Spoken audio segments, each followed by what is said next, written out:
This is our chance to put the darkness of the past 4 years behind us, to end the anger, the insults, the division, the violence, and start fresh in America. The Biden campaign blasting President Trump's response to months of nationwide unrest as the president accuses Joe Biden of staying silent too long on the violence and rioting. Joining us now, White House Press Secretary Kayleigh McEnany. Kayleigh, good morning. Thanks for being here. Good morning. A lot to get to with you this morning. You just saw that message from the Biden campaign. And I'm sure you'll be quick to point out what many are pointing out, and that the Biden campaign was silent on this for so long during the DNC and other times.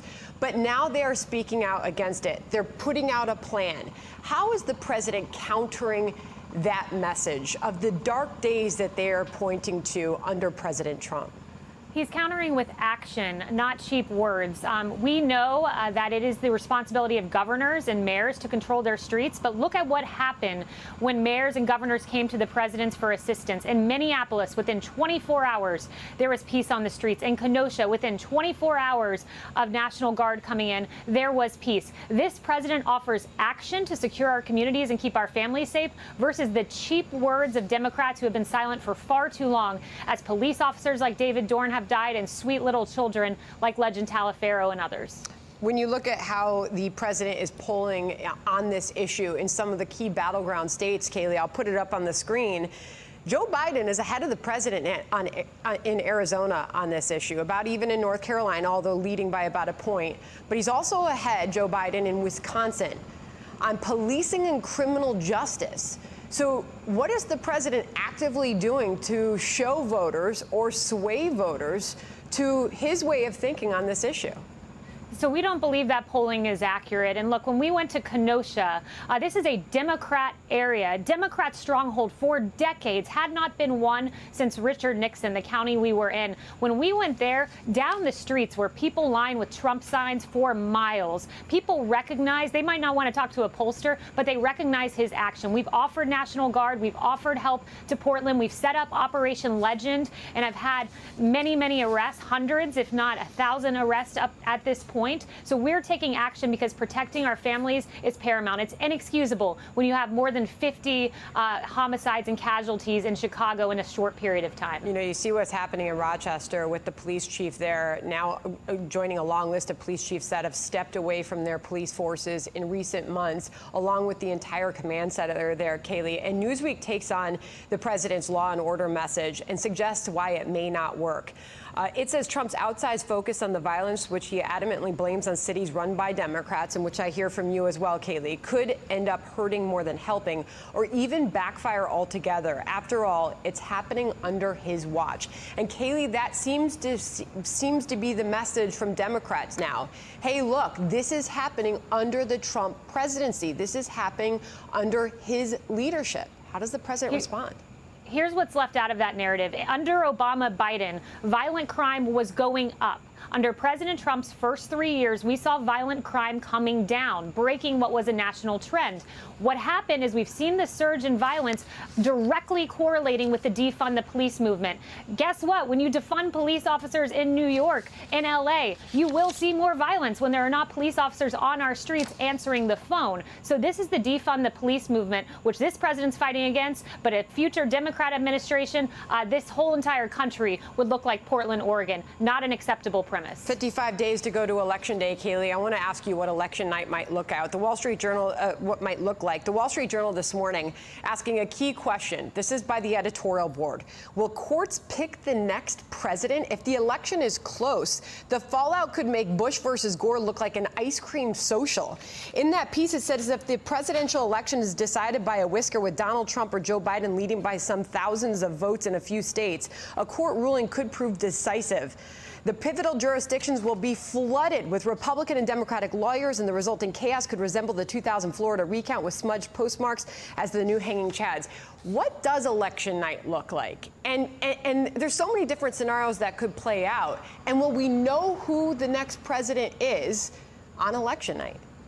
Well, if Democrats have their way, we won't. Look at New York. Look at what happened in New York when they tried this mass mail-in voting that overwhelmed the system. We didn't know the victor of that race 4 weeks. And as the president has said before, we don't even know if we got an accurate result in that race. When you do mass mail-out voting, which is subject to fraud, don't take it from me, take it from Jimmy Carter and a bipartisan commission, it leads to chaos. And so now you have Democrats trying to break the system with this mass mail-out voting, and this president wants the American people to decide who the president is because he has a very strong record to stand on. So what is the plan for election night then, Kaylee? I want to put this USA Today Suffolk University poll.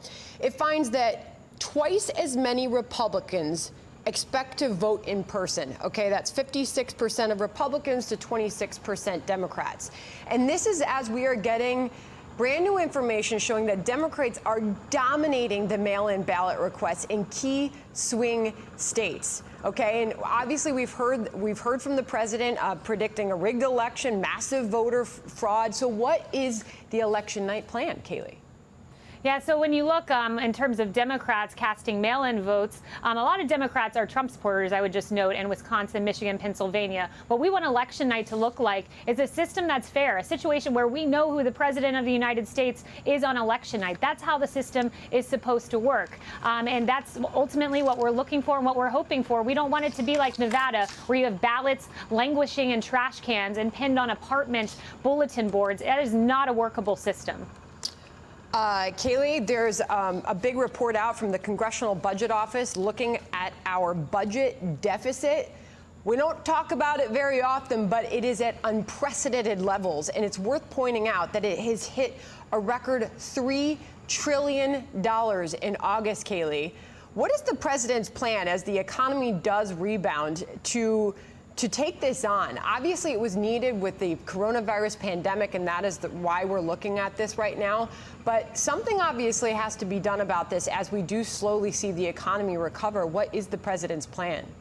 And Sandra, it's a good question. I spoke with the president about this just before coming and joining you, and he said, absolutely, the debt is a big second-term priority of his. He wants to see unprecedented growth, and we'll see that on President Trump's watch. He had the hottest economy in modern history once. He cut taxes for middle-class and hardworking Americans, and what we saw was revenue coming into the federal government increase in 2018 and in 2019, much in the same ilk of President Ronald Reagan. So we believe unprecedented growth will go a long way in solving the problem, but it is certainly a second-term priority. All right, I'm sure we're going to have bigger discussions on that in the days and months to come. Want to get your thoughts on the Pentagon set to announce a planned withdrawal of U.S. troops from Iraq. That hasn't yet happened, but what can you tell us we are about to hear from the president? That's right. You are going to be hearing about this. A drawdown of troops in Iraq to 3,000 is the number that we're looking at. And look, this is a president. When he says, I'm going to end endless wars, it's not a slogan like it's been for Democrats and past presidents. It is a actual truth. It's what he wants to do. When you look across the world, he's defeated the ISIS caliphate. He met with the Iraqi prime minister, and this was a deliverable from that meeting, this drawdown of U.S. troops. And we believe Iraqi forces are trained and equipped to handle the security of their country. Sorry, the president also being nominated for a Nobel Prize by a Norwegian. What is the president saying about that this morning, and does he expect to win that? This is a big deal, and it's well-deserved. You cannot deny what has happened on President Trump's watch. When you look at the fact that we have a Israeli-United Arab Emirates peace deal, the first time in 25 years, Serbia, Kosovo, that huge announcement of economic relations. This president's created peace around the world, drew down endless wars, and this is a president who is very much deserving of the Nobel Peace Prize. Kaylee, we covered a lot. We appreciate you coming on this morning. Thank you. See you again soon. Thank you, Sandra. All right.